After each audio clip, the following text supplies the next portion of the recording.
अरबी अच्छी है अंग्रेजी से।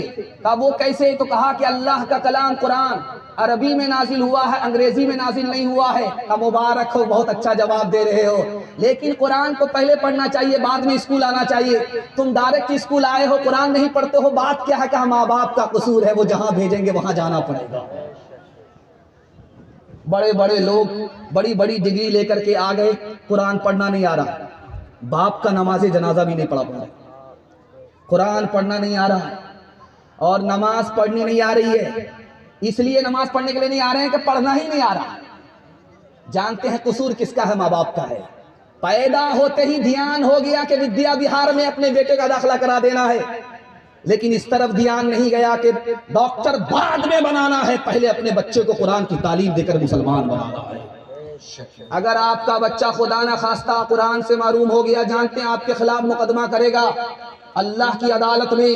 कहेगा मेरे मालिक, ये मेरे माँ बाप गुनहगार हैं, इसने मुझको कुरान से महरूम किया, तू अपनी जन्नत से हमारे माँ बाप को महरूम कर दे। जानते हैं कुरान पढ़ने वाले बच्चों से क्या कहा जाता है? उसके रिश्तेदार कहते हैं कुरान पढ़ करके क्या करोगे? लोटा उठाओगे, चटाई समेटोगे। और ये कैसे लोग हैं जानते हैं? ईमान खतरे में पड़ जाता है। ये जुमला एटम बम है, इधर से निकलता है, कुरान की नाकदरी की वजह से ईमान खतरे में पड़ जाता है। और यही बच्चा जब हाफिज महशर में पहुंचेगा, ये रिश्तेदार नाक रगड़ करके रहेंगे, इसको शफात नहीं मिलेगी, ये दोज़खी में पड़े रहेंगे। उस बच्चे की शफात की बरकत से ये बदकिस्मत दोज़ख से जन्नत में नहीं आ सकता। इसलिए मैं हाथ जोड़ करके कहता हूं, आप अपने बच्चे को हाफिज मत बनाइए, चलेगा, लेकिन हाफिज की तौहीन मत कीजिएगा, हाफिज को ताना मत मारिए। आपका एक ही बच्चा मास्टर भी बन जाएगा, हाफिज भी बन जाएगा। तरीका मैं बता रहा हूं, सुनने के लिए आप लोग तैयार हैं? हाथ उठा दीजिए इंशाअल्लाह। सब काम पहले होगा, निकाह बाद में करेंगे। हाथ उठाइए इंशाअल्लाह। देखिए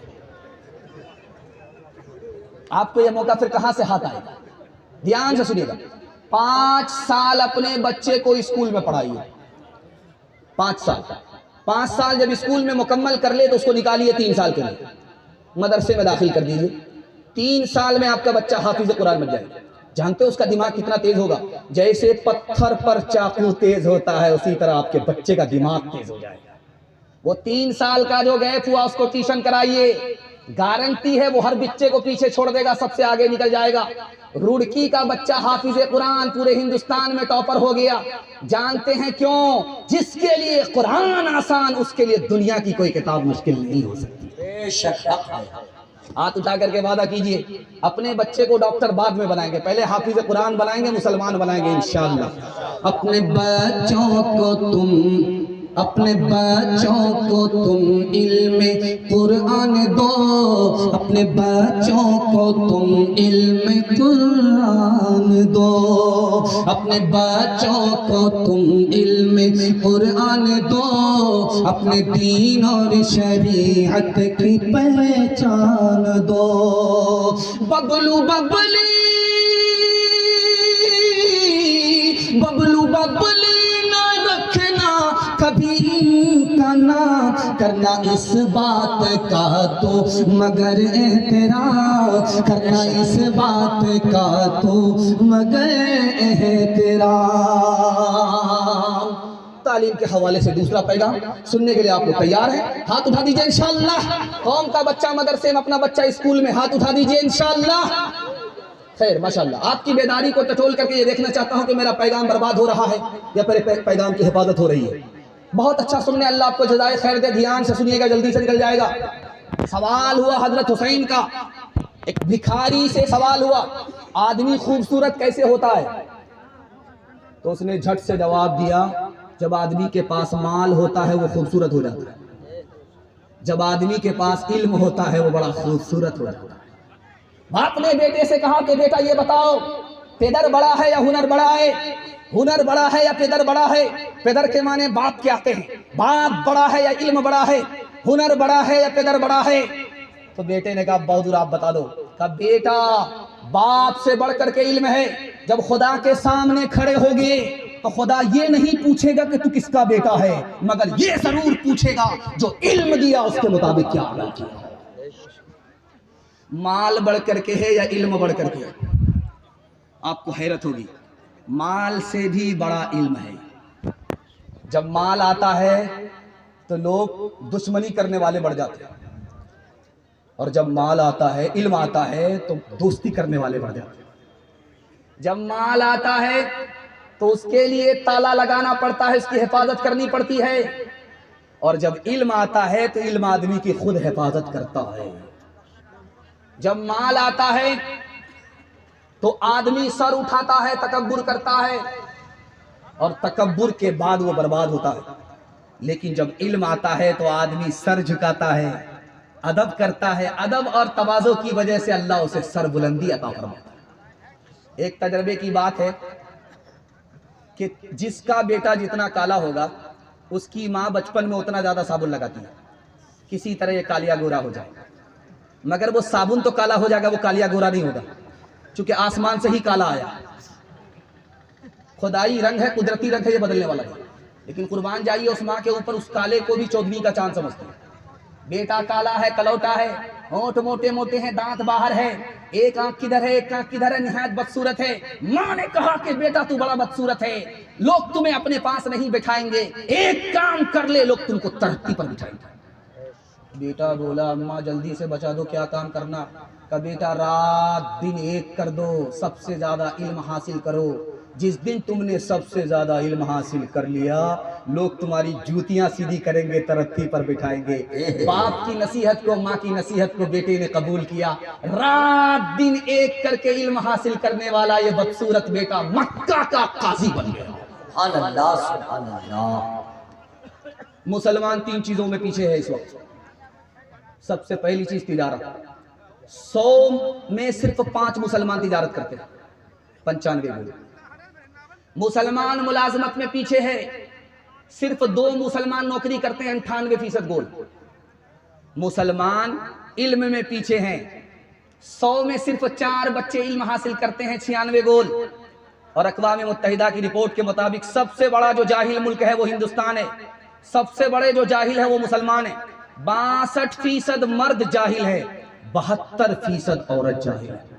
मैं एक बात तजर्बे की आपको करता हूँ, मेरी दाढ़ी के बाल काले हैं, मुझे तजर्बे की उम्र नहीं है, लेकिन किताब में लिखा हुआ नकल कर रहा हूँ।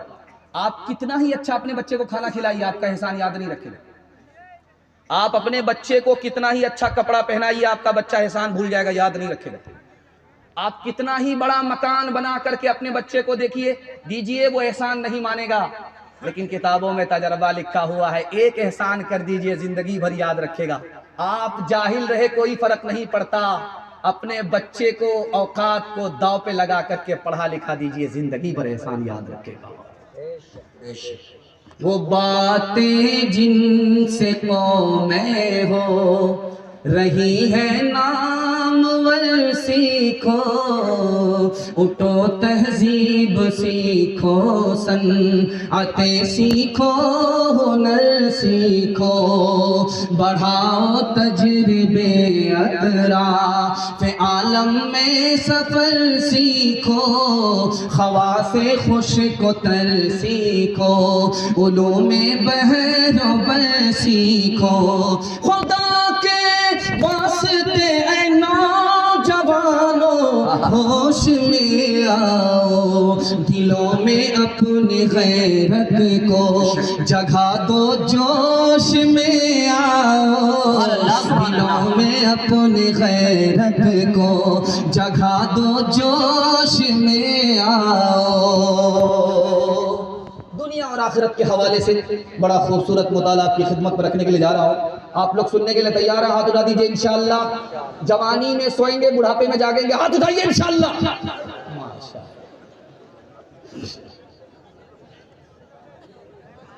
एक बात राज की सुनिए, अल्लाह ने जिंदगी दी तो मौत भी रख दिया, अल्लाह ने तंदुरुस्ती दी तो बीमारी भी रख दिया, अल्लाह ने अमीरी दी तो गरीबी भी रख दिया, अल्लाह ने जन्नत रखी तो दोज़ख भी रख दिया।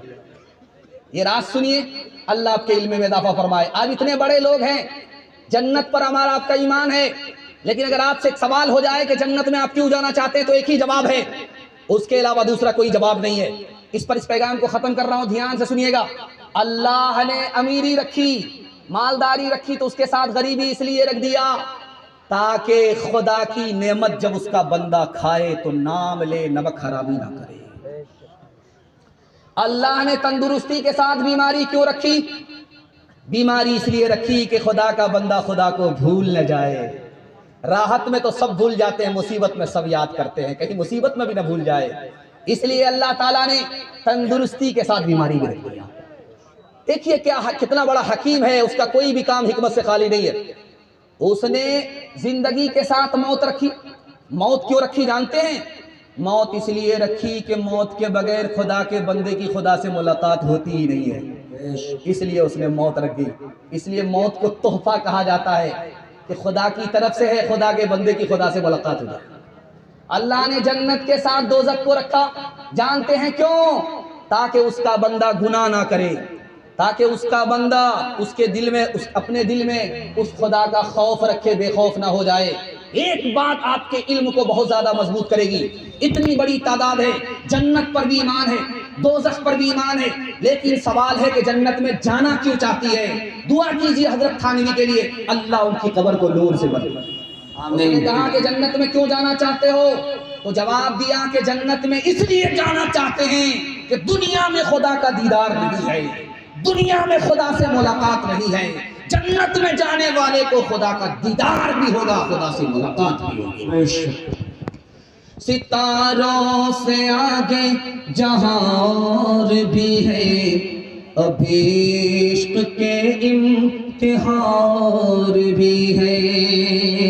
इसी रोज़ व शब में उलझ कर न रह जा कि तेरे ज़मानो मकार भी है।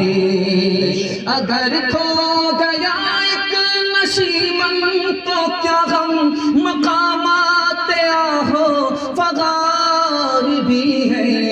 शाही है परवाज़ है काम तेरा।